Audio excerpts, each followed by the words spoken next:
Week 11 was about recovering a sense of authority within yourself. As an artist, you need to understand that you actually need a different mix of stability and flow compared to other people.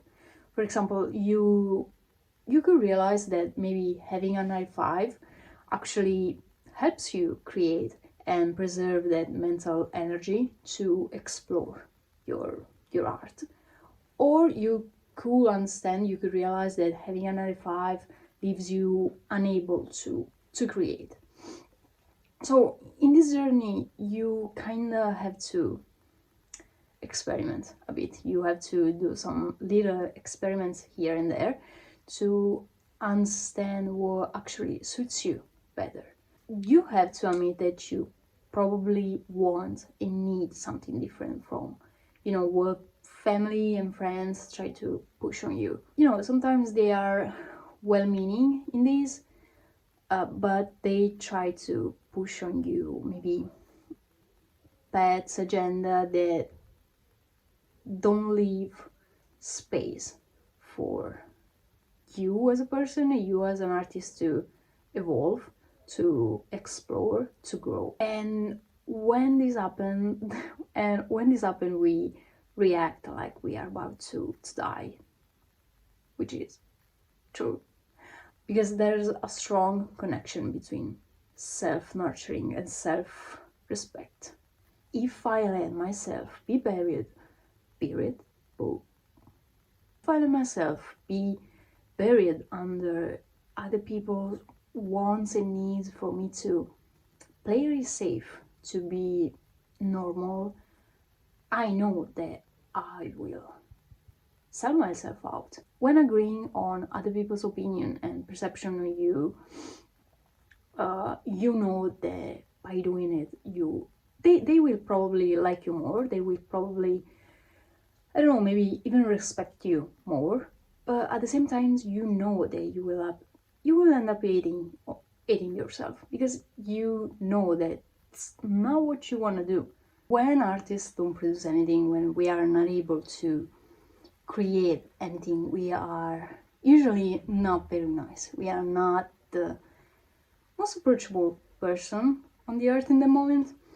And understanding that for an artist, your self-respect comes from just doing the work, no matter if it's bad, no matter if it's good, no matter how long you take to wrap up the project, it's life-saving, probably. You might take 2 years to do your short film. You might take 5 years to just write the first draft of your book. But I swear, if you show up daily to your work, to your project, it doesn't feel like it. And spending even 5 minutes daily on the project, it's absolutely better than, skipping one day and say, I don't feel like it today. I promise. At the same time, I know that, for an artist, it's actually quite easy to get caught in those dry periods, in those dry seasons where you really feel like you don't have anything to say, where you don't feel you have anything to share. And since we can agree that for an artist, whether you are a painter, a writer, I don't know, your life, your own life, it's not only your main source of inspiration, it's actually your whole work. Your life is your art. If your life as an experience gets empty, so does your work. So you can literally die from boredom. You can literally die from not having, any new experience to draw inspiration from. And I'm not exactly the right person to give advice on this subject, because I'm actually going insane lately.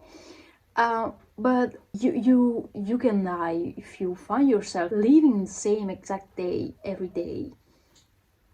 And it's something I don't I do not recommend to anyone, not even one my worst enemy. Absolutely not. Now, I'm not saying that you should go out and do, crazy things just for the plot. I mean, if you feel like it, you totally should. But what I'm saying is that you need to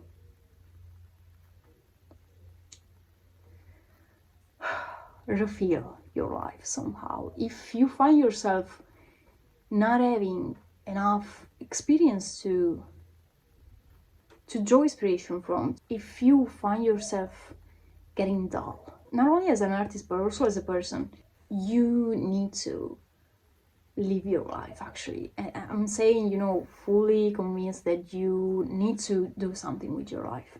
Really, you need to break from the routine. If it's actually messing up your work and your overall life experience, really, mostly because you end up regretting it, and it's not it. You need to show up for the things you love, the things you like, even if, and especially if they look bad to others. And by that I mean, start to, if you haven't already, develop your own sense of style as a person. Mostly, you need to find those things that you like, that you love, dive into those things that you find interesting, that you like, and not because are kind of pushed on you by external people, external circumstances, because it's actually, very easy to like things just because, that's what your friends like, that's what your family likes, and no. And especially keep doing the work that doesn't sell. Like I said, the idea that money and having active selling work are the only two things that validates me as an artist is really hard to shake off. And sometimes even just the concept of doing work that won't ever see the light, that won't get published, that won't get, I don't know, that won't end up in some sort of exhibition, that won't get seen, is hard to understand. It feels useless almost. But when you understand it as an artist, your credibility only lies in you doing the work. Whether it feels good, whether it feels bad, or if it gets published or not, you will find yourself being actually more productive. If you feel like you have something to write, you have to write it. If you feel like something needs to be done, you have to do it. That's I feel like that's the only rule that an artist has to follow. If you feel like something feels right to you have to listen to yourself. That's the only rule for an artist, I feel. Credo sia la cosa più importante per un artista, il seguire quello che senti giusto, a prescindere se poi questo lavoro, questo progetto venga visto, perché spesso si fanno cose, si realizzano cose, si creano cose che poi sono lì, finiscono nella tua camera, finiscono nel tuo cassetto della scrivania, ma sono state fatte, e il fatto di averle tolte dalla tua testa e averle rese concrete in qualche modo aiuta tanto, ti libera un sacco. So whether if you're just starting your art career or you are ready for immersed in it, you have to understand that you can plan your career, your whole career, on what's trending or what people likes, because even when you will end up making what's liked, what's trending, even there will be people who work with your work, and that's the truth. So you better make something that you feel connected with, something that you actually like, something that you actually feel. something where you actually find a meaning in it. And especially again, if you're trying to make your art your whole career, your main occupation, you have to put in your mind that it's an endless journey in a way. You will never reach a goal, you will never reach a stage and you'll say, okay, I'm done, that's all, I don't have anything new to do. That won't happen, because just when you get there, there kind of disappear, and you will find yourself reaching and aiming for new goals, new version of yourself. So you can rest as an artist, and you have to be okay with get uncomfortable in a way, because maybe for you to reach the next goal, another stage of your life, you need to change yourself, you need to learn new skills, you need to face something new, and you have to be okay with it. It's like starting again, it's like starting anew. And in this jumping from a stage to another, you have to bring with you some sort of humility, some sort of beginner mindset. You need to have the carefree and light-hearted attitude of the beginner. Otherwise, you will lose your mind. Really, you need to be comfortable with uncomfortable situation, because especially in our early stages of this recovery, we are able to think and dream about what we want, but somehow we are not able to do anything to achieve them. We are stuck in our head, and the moving from our mind to a body that is actually able to achieve those things is art. And finding yourself thinking things, it's actually worse. The thinking things can paralyze even more, and I found out the hard way. I remember that when I first started this whole recovery journey, I was really into meditation, the traditional one. But I slowly realized that, being there, just thinking about what I wanted to do, was actually keeping me in my head even more. And it wasn't helping me at all breaking free from the overthinking pattern that I had. Because I was just, there thinking things without taking any actual step towards what I wanted to do. And I learned from their experience that I need to move my body. What helped me better is even just walking, just take a walk. And that's what Julia here actually recommends.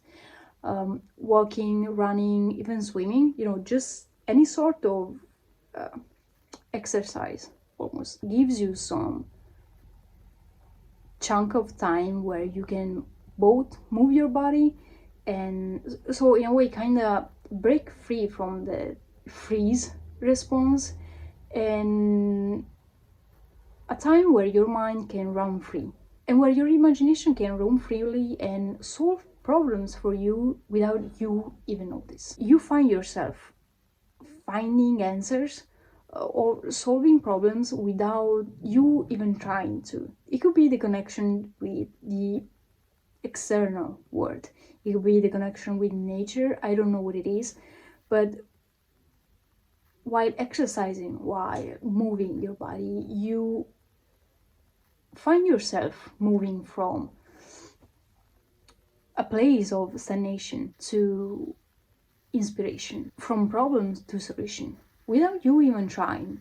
I don't know, maybe you're not really into sports, but you can start considering integrating some small walks in your daily routine too.